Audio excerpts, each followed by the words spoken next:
Hello everyone, we're on question 13 now of paper 2 from GCSE from November 2024. Okay, it says here is a table of values of x and y. Nadia says that y is directly proportional to x because the value of y increases by 4 as the value of x increases by 2. So let's see, what is Nadia talking about? So basically on our table, right, we add 2 to the x and the y goes up by 4. We add another 2 to the x and the y goes up by another 4. We add another 2 to the x and the y goes up by another 4. So you can totally see why Nadia is saying what she's saying, because basically we've got, it's like it is a straight line. Okay, now there's a big problem though. The problem is that we've got a straight line, but it starts off at 0, 2. That's why we can't consider it to be proportional, directly proportional, because it's a straight line graph. Now, graphs that are directly proportional are of the type y equals kx. So in other words, they have to go through the origin.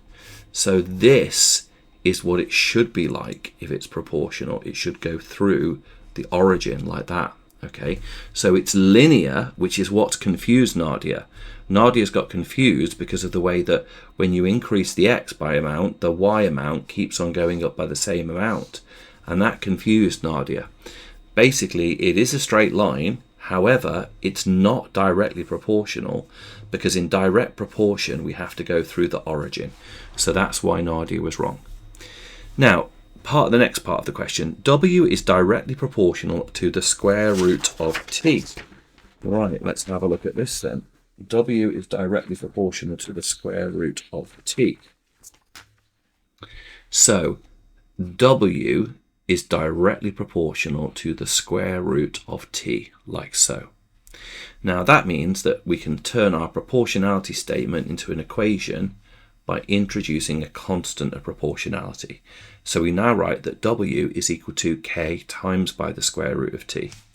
They tell us that w is 140 when t is 64, and we can use that to work out what k is.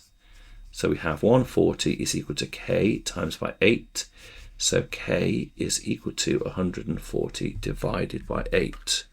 Let's see what that gives us. 140 divided by 8 is 17.5. So k is equal to 17.5.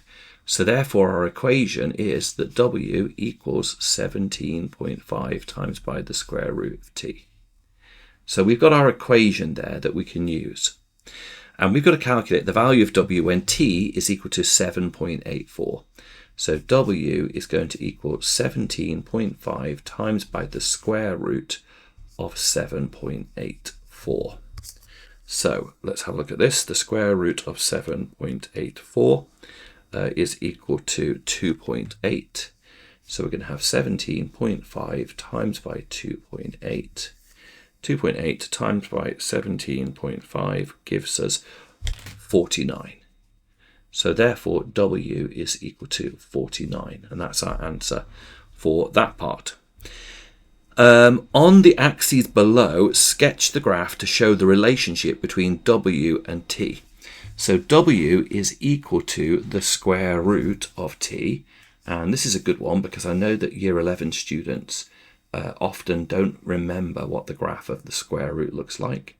And this is our graph of, there's our t and there's our w. Okay, and that's the graph of w is equal to k times the square root of t. So that's what a square root graph looks like. Okay, and that's that one done.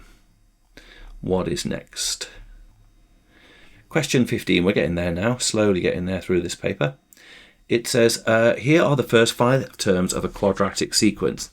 Find an expression for the nth term of the sequence, 3 marks. Okay, so now there's loads of ways of doing this, but again, I'm going to do the method that I know, which is, or that I'm most familiar with, which is taking them away and getting the second level of difference. Okay, so here we go. So what we're going to do is we're going to subtract all these numbers from each other. So 131 take away 84 gives me that is going to go to a difference of 47. Then I'm going to do 84 take away 47. It's going to give me 37. And then I'm going to do 47 take away 20 is 27. So that is 27. And then I'm going to do 20 take away 3 is going to be 17. Now I do my second level difference. That take away that is 10. That take away that is 10. That take away that is 10. So that means that, remember when this is 10, 10, 10, what that means is that the quadratic is going to start with 5n squared. So you've always got to halve whatever that is on your second level difference. Now, the next process here is we're going to write down n is going to be 1, 2, 3, 4, and 5. So we're going to write down that n squared is going to equal 1, it's going to equal 4, it's going to equal 9, it's going to equal 16, it's going to equal 25. So now 5 times n squared is going to be 5, it's going to be 20, it's going to be 45, it's going to be 80, and it's going to be 125. Then our sequence is, from the question, 3, 20, 47, 84, and 131. We then do the sequence minus the 5n squared. So that one take away that, that one take away that one's going to be minus 2. That take away that's going to be nothing. That take away that is going to be 2. That take away that is going to be 4. And that take away that is going to be 6. Okay. Now this bit, this sequence minus the n squared, is the linear sequence. This is a linear sequence. So I'm going to work out what the nth term of this is by using DON. So the common difference is it's going up in 2, so it's going to be 2n. And then the 0th term is the term before the first term, so I'd have to take another 2 off, which would be minus 4.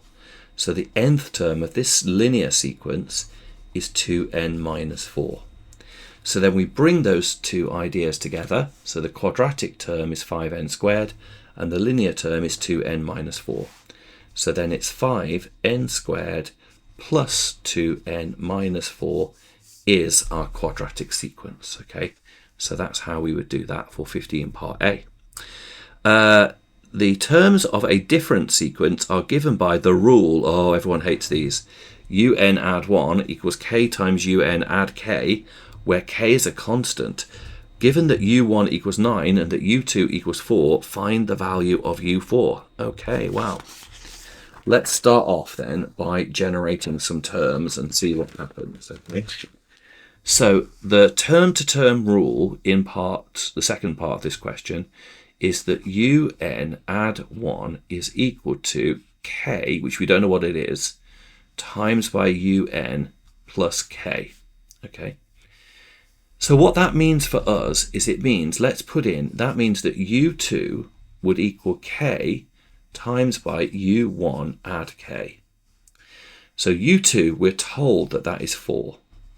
Okay, k times by u1, which we're told is 9.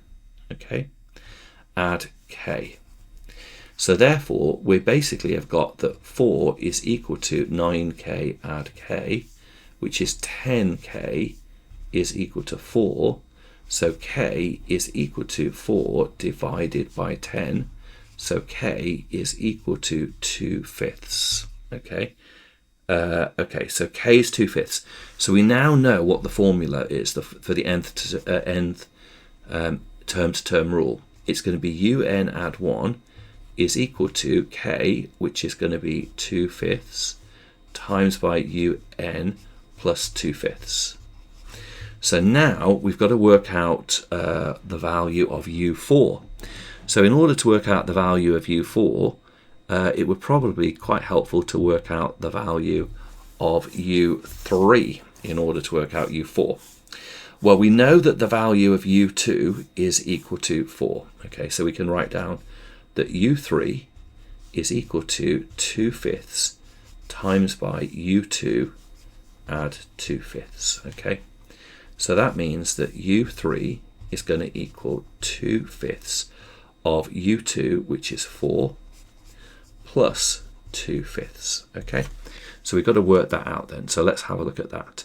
So that's going to be 8 over 5 add 2 over 5. Okay, so which is going to be 10 over 5. So 8 over 5 add 2 over 5 is 10 over 5. So therefore U3 is equal to 2. So if U3 is equal to 2, then let's work out what U4 is going to equal. So now U4 is going to equal 2/5 of U3 plus 2/5. So therefore U4 is going to equal, let's move that up here, it's going to equal 2/5 of U3, which is 2 add 2/5. Okay, so we're going to have 2 times 2 is going to be 4 over 5. So it's going to be 4 over 5 add 2 over 5. So U4 is going to equal 6 over 5. So U4 is therefore equal to 1.2 when we work that out. So let's just double check. 6 divided by 5, that is 1.2. So that's how you do that one. But yeah, that was tricky. That was question 15, I think, was really tricky. But then again, you know, we are getting close to the end of the paper. But yeah, tricky question there for that one for sure. Okay, looks like I think I'll need to stop that on there on question 15, and I'll start question 16 on the next video. Hope you're finding these videos helpful. Remember, if you are finding them useful, it would be tremendously helpful if you could like and subscribe to the channel. That's going to help me keep on making more videos for you moving forward. Thank you for watching, and I'll see you in the next video.